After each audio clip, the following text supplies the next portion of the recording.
Hello, and welcome to a quiet corner of the evening where the world slows and the little details of life can be noticed again.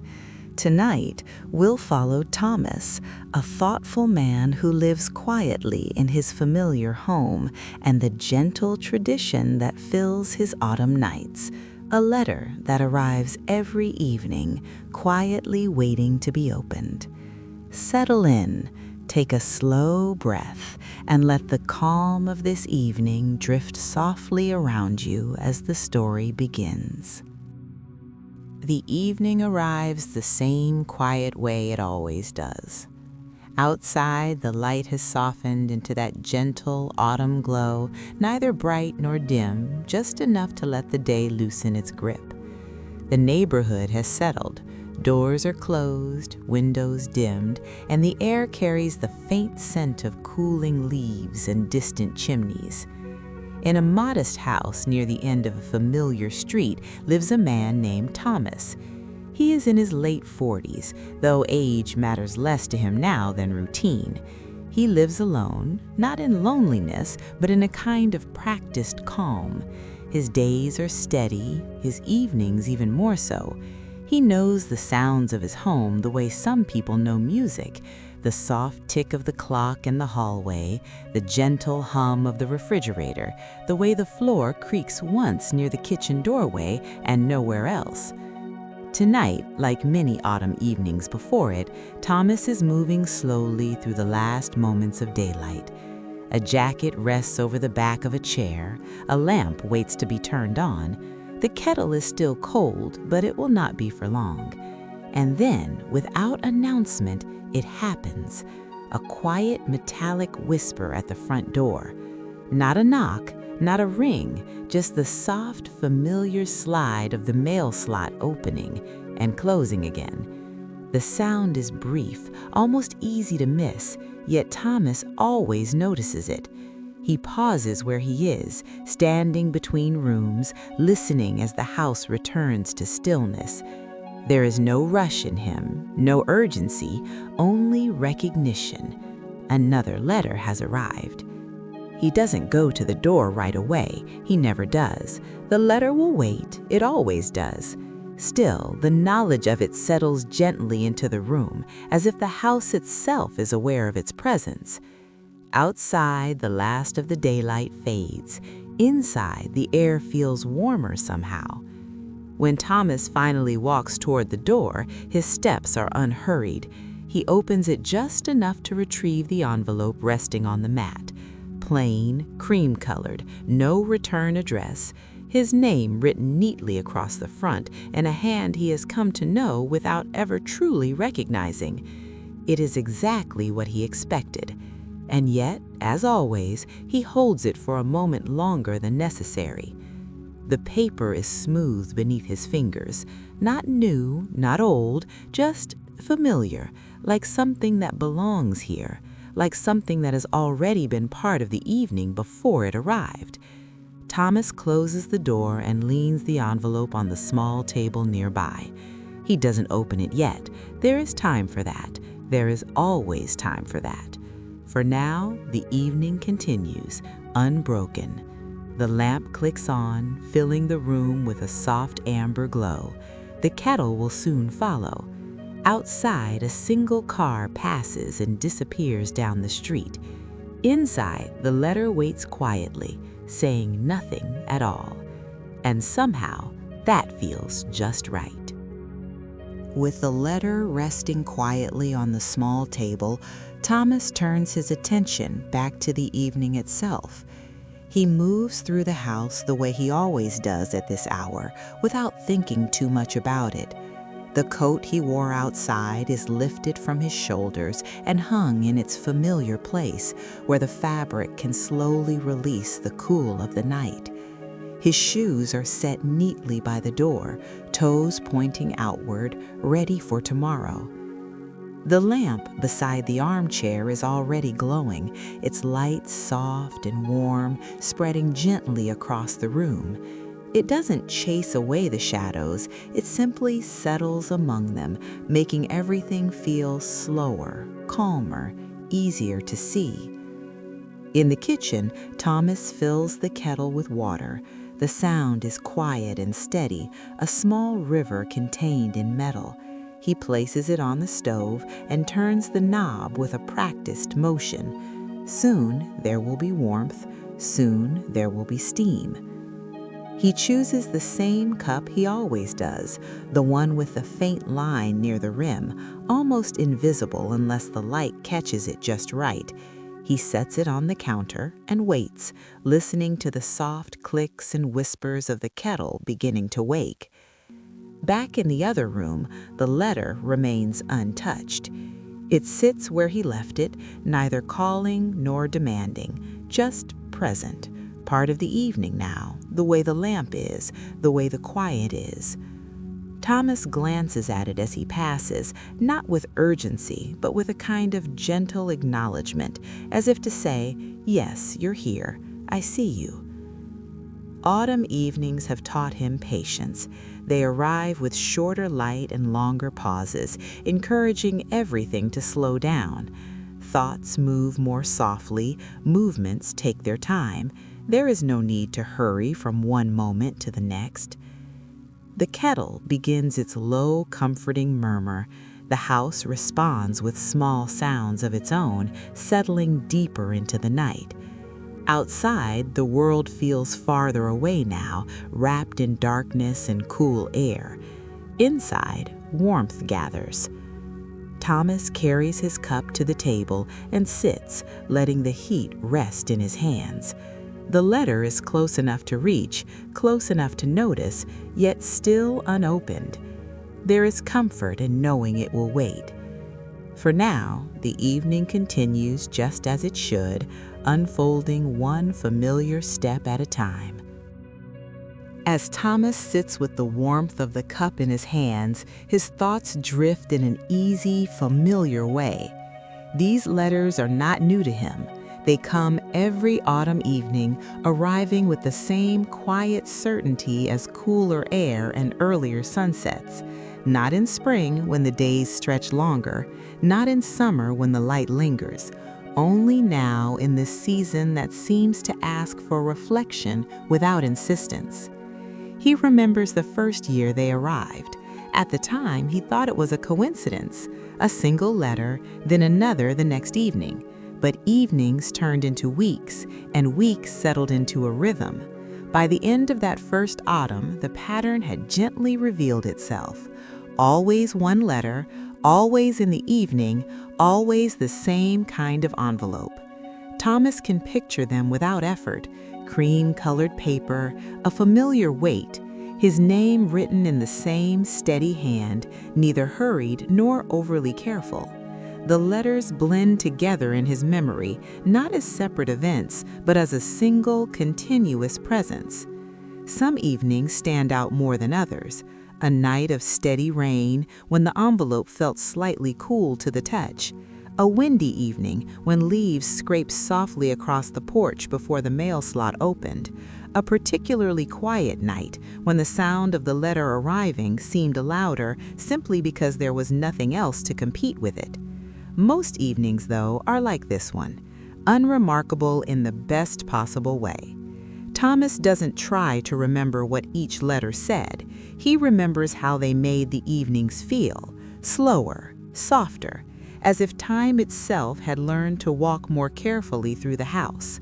The repetition has become comforting, the predictability gentle, like knowing which tree will lose its leaves first, or how the light will fall across the room at this hour.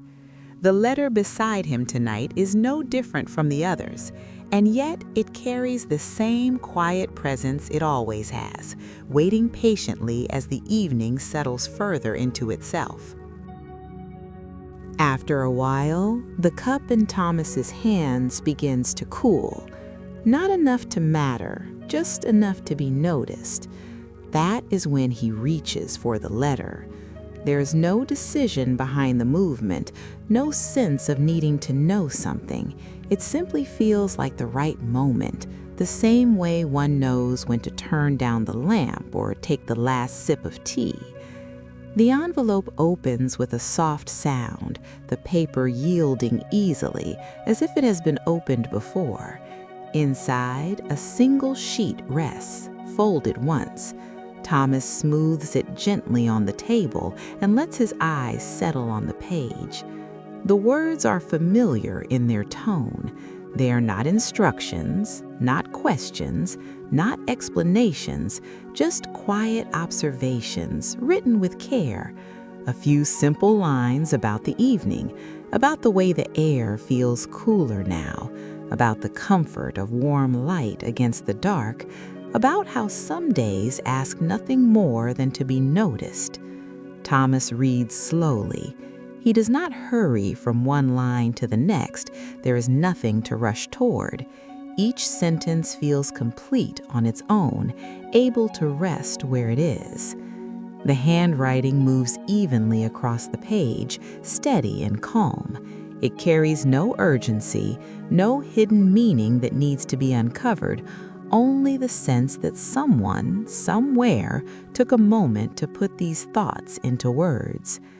As he reads, small reflections rise and pass through him, memories of other evenings, other cups of tea, other quiet moments that felt full without needing a reason. The letter does not ask him to respond. It never does. When he reaches the end, Thomas doesn't feel surprised or changed. He feels settled, as if something already present has been gently named. He folds the paper again and sets it beside the empty cup, letting the words linger in the room, unspoken but felt. Outside, the night continues to deepen. Inside, the quiet remains, open and unhurried, leaving space for whatever thoughts may drift in next. There is something missing from the letter. It is not something Thomas looks for, and not something he feels the need to notice, and yet it is always there in its absence. The letters are never signed. No name rests at the bottom of the page, no initial, no familiar closing, just the final sentence, and then open space where something might have been written but never is. Thomas has seen that empty space many times before, enough that it feels intentional, enough that it feels settled. The envelope offers no explanation either, no return address, no hint of where it has come from or how it finds its way to him so faithfully each autumn evening. The paper is ordinary, the ink unremarkable. Everything about it feels simple, except for what is left unsaid. This small mystery does not trouble him. It sits beside the evening the way a half-remembered thought does, present but gentle, never demanding attention, like recognizing a melody without recalling where it was first heard. Sometimes, as he rests his hands on the table, Thomas allows the question to drift through his mind. Who writes these letters? Why only in autumn? Why to him? The questions arrive quietly and they leave just as softly. He does not chase them. There's no need. The letters have never asked him to understand them, only to receive them. The room remains warm, the lamp steady, the house comfortable in its familiar sounds. And in that calm space, the unanswered parts feel less like gaps and more like breathing room, leaving the evening open to continue in its own gentle way. As the evening moves deeper into night, the world outside grows quieter. The sounds that once drifted in through open hours begin to fade. Fewer cars pass, footsteps disappear.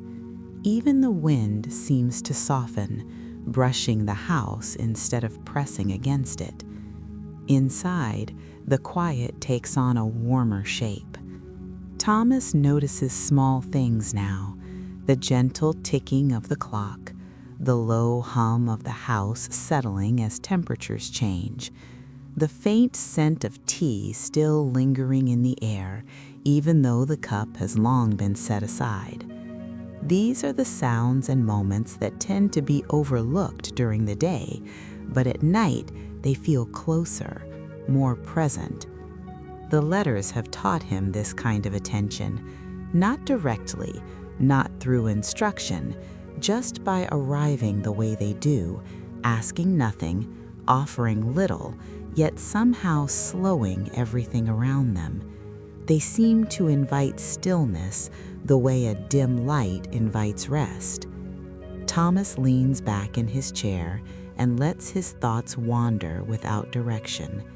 They move easily, touching on simple memories, a walk taken earlier in the week, a neighbor's porch light switching off, the feel of cooler air against his face as autumn settles in. He does not feel alone in these moments. There is no one else in the room, yet the evening feels shared, as if the quiet itself is keeping him company, as if the letter, resting nearby, has become part of the space rather than an object within it. The house holds him gently. The night continues its slow unfolding, and with each passing minute, his thoughts grow softer, leaving room for the calm that comes from simply being present, with nothing required and nowhere else to be. Over time, the letters have taken on a quiet role in Thomas's evenings. They are no longer messages to be understood or puzzles to be considered. They are simply there, companions to the season, arriving with the same steady rhythm as the shortening days. Each letter marks time, not events. They do not announce changes or record milestones. They arrive whether the day has been full or uneventful, whether the weather has been kind or cold. In that way, they feel much like the evenings themselves, consistent and unremarkable, yet deeply comforting. Thomas has come to expect them without depending on them. Their presence is reassuring, but their absence, should it ever come, does not feel threatening. They are part of the rhythm, not the reason for it. He sometimes thinks of them as quiet markers, like the sound of a clock striking the hour, not something that demands attention, but something that gently reminds him where he is in time. The letters do not ask to be solved. They do not suggest that there is an answer waiting if only he looks closely enough. They exist to be noticed and then allowed to rest, much like the thoughts that pass through his mind as he sits in the soft light. The room feels settled around him. The lamp casts the same warm glow it has all evening. The night continues its slow movement beyond the walls, and Thomas remains where he is, comfortable in the company of simple things, letting the letter beside him be exactly what it is, without asking it to become anything more. Thomas leans back slightly in his chair, letting the quiet of the evening settle around him. He realizes, without needing to think too hard, that he does not need to know who sends the letters. There is no pressing need to find a name, a face, or a reason. The absence of answers does not leave a gap. Instead, it feels like space for calm, for thought, for simply being present. The letters have already done their work. In arriving each evening, in resting quietly beside him, in asking nothing, they have offered a small comfort. They mark time. They honor the rhythm of the season. They remind him that some things exist to be noticed, and that noticing them is enough. Thomas sips from his tea, now lukewarm, and allows the thought to sink gently into him. There is a steady satisfaction in simply acknowledging their presence, without explanation or expectation. No question needs answering tonight. No curiosity needs resolution. The house hums softly around him. The lamp casts its steady glow. The night moves forward, gentle and unhurried, and Thomas sits quietly in its embrace, aware that understanding does not always need words, and that some things are perfectly complete as they are. Thomas folds the letter carefully and places it with the others, stacked neatly in a small box where they have gathered over the years. Each one rests in order, familiar in weight and texture, like a quiet archive of autumn evenings past. He rises slowly, allowing the motion to be unhurried, almost ceremonial. The lamp is dimmed just enough to soften the room without plunging it into darkness. The chair is returned to its usual angle, the cup washed and set to dry, the coat hanging in its familiar place. Each small movement feels natural, a continuation of the evening's rhythm. The house itself seems to breathe with him. The gentle creak of the floor under his steps, the faint hum of the radiator, the subtle whisper of the wind against the windows, all settle into harmony as he completes these simple routines. Thomas glances once more at the box of letters, at the quiet presence they hold. Nothing demands more attention tonight. Everything is as it should be. The evening flows steadily toward its close, carrying him along in the same gentle cadence that has guided him through countless nights before. And as the last small tasks are finished, the house feels ready for rest, ready for sleep, ready for the quiet continuation of the night. Thomas sits back in his chair for a moment, letting the quiet of the house settle fully around him. Nothing has changed tonight, and yet everything feels complete. The lamp casts the same warm glow, the letters rest where they always do, and the room holds its familiar calm. There's a gentle sense of continuity in it all, as if the evening itself has folded neatly into place. The letters will likely continue to arrive just as they have every autumn evening before, and that thought is not unsettling, it is comforting. There is reassurance in the regularity, in the quiet pattern that marks time without demanding anything of him. Thomas allows himself to notice the comfort of what remains, the room, the soft light, the presence of the letters, the rhythm of his own breathing. It is enough. Always enough. The night continues, steady and unhurried, carrying with it a gentle satisfaction that does not need words. Everything is as it should be, and that is exactly right.